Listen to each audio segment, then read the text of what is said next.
Emmanuel Macron est l'un des hommes politiques les plus influents de France et d'Europe. Mais derrière son halo se cache de profondes tristesses que tout le monde ne connaît pas.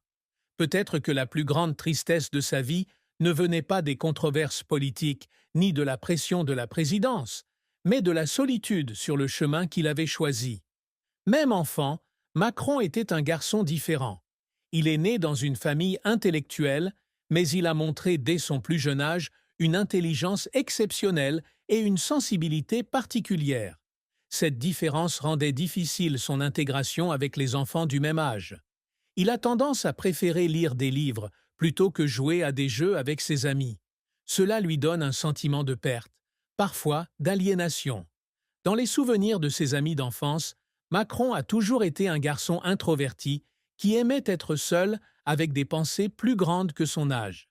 Sa plus grande tristesse vient peut-être de son amour pour Brigitte Macron, une femme de 24 ans, son aînée.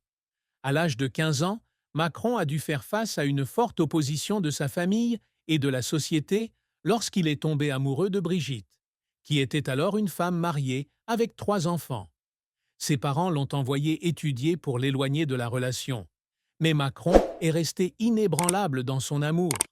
Cependant, cet amour n'apporte pas toujours un bonheur complet. Cette histoire d'amour controversée lui a coûté beaucoup de choses. Des relations familiales brisées, des amis éloignés et un regard sévère de l'opinion publique. Lorsque Macron est entré en politique, cette tristesse s'est accentuée. Durant ses premières années en tant que président, il a dû faire face à une forte opposition publique, notamment de la part du mouvement des Gilets jaunes. Les protestations prolongées et les critiques acerbes l'ont épuisé. Parfois, lors des conférences de presse, on voit Macron silencieux, ses yeux profonds, semblant contenir une tristesse indicible. Il a un jour confié à un ami proche qu'il y avait des moments où il se sentait si seul qu'il pensait qu'il ne pouvait pas continuer, mais il n'avait pas d'autre choix que de continuer. Emmanuel Macron n'est pas un homme politique traditionnel.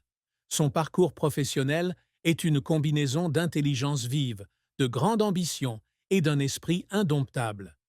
Macron a commencé sa carrière comme expert financier à la banque Rothschild, où il a rapidement gravi les échelons jusqu'à devenir négociateur de haut niveau.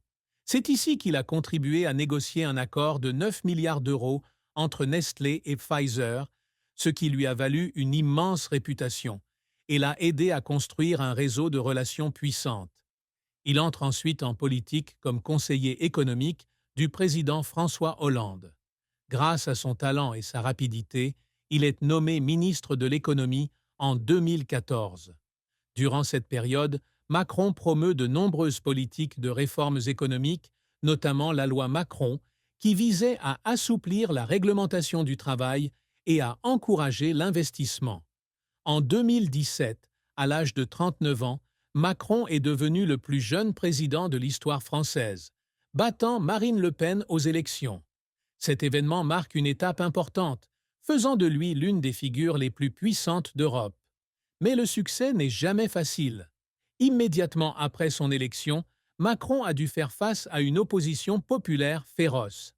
Les réformes économiques, notamment les modifications des retraites, des taxes sur le travail et les carburants, ont déclenché le mouvement des Gilets jaunes, l'une des manifestations les plus violentes de l'histoire française moderne.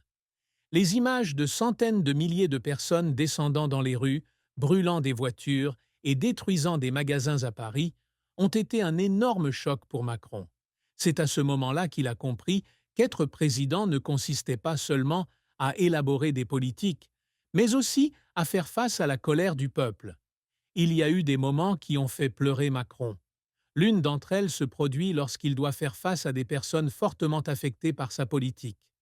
Lors d'une réunion avec des chômeurs, une femme d'âge moyen a fondu en larmes et lui a demandé « Monsieur le Président, comprenez-vous à quel point nous sommes malheureux ?» Macron est resté silencieux. Il ne pouvait pas répondre immédiatement, car il savait que, aussi raisonnable que soit sa politique en théorie, en réalité, elle faisait du tort à de nombreuses personnes. Un autre choc est venu de la pandémie de Covid-19. Alors que la France était confinée et que des milliers de personnes mouraient chaque jour, Macron a dû prendre les décisions les plus difficiles de sa vie. Un jour, alors qu'il visitait un hôpital, il serra la main d'un médecin et lui dit « J'aimerais pouvoir faire plus ».